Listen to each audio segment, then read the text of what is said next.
Olá pessoal, vamos à nossa de português de 2021, começando com verbo.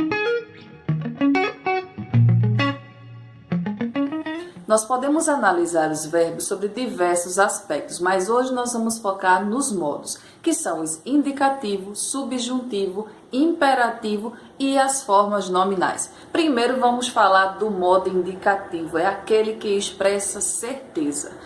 Por que ele vai expressar certeza? Quando você usa as palavras, que você usa os verbos, você tem uma intenção comunicativa. Então, quando eu uso o modo indicativo, eu quero expressar algo certo, algo que aconteceu, que acontece ou que acontecerá de forma efetiva. Por exemplo, eu digo assim, eu estudo.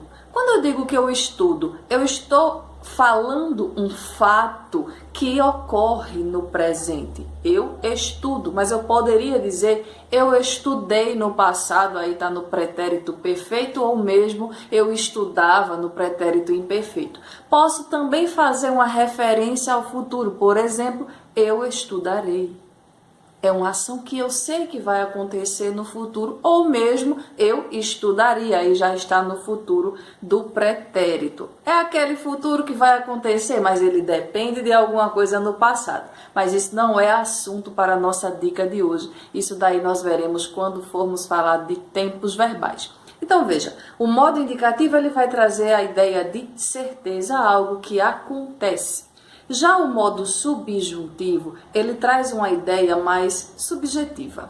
Pensa nessa lógica, subjuntivo, subjetivo. O que é uma coisa subjetiva? Que pode acontecer ou não. Então, o modo subjuntivo, ele traz a ideia de dúvida, de algo incerto, que já o diferencia do indicativo. Se eu disser assim, por exemplo, se eu cantasse, seria famosa. Coisa difícil de acontecer, né, minha gente? Se eu cantasse, veja, eu utilizei aí também uma conjunção que traz uma ideia de condição, uma ideia de que talvez aconteça.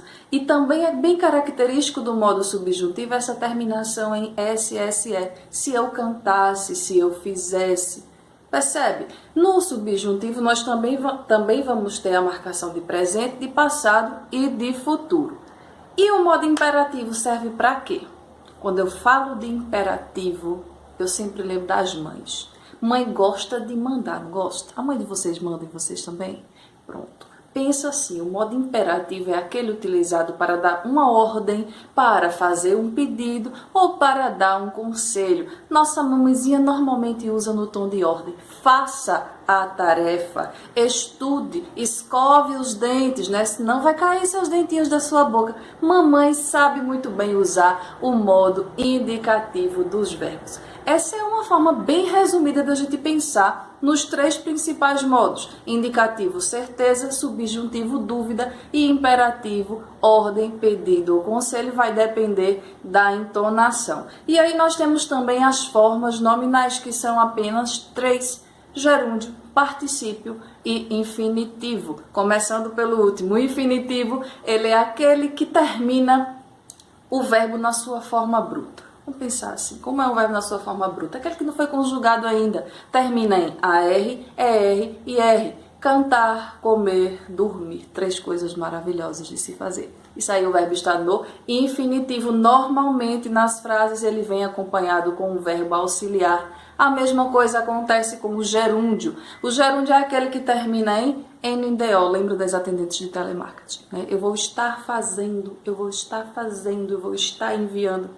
Isso é gerúndio, minha gente. E o particípio, aqueles verbos que terminam em ado, ido. Eu tinha cantado, eu tinha dormido. Isso aqui é o nosso resumo sobre modos verbais. Um cheiro para vocês, até a nossa próxima dica.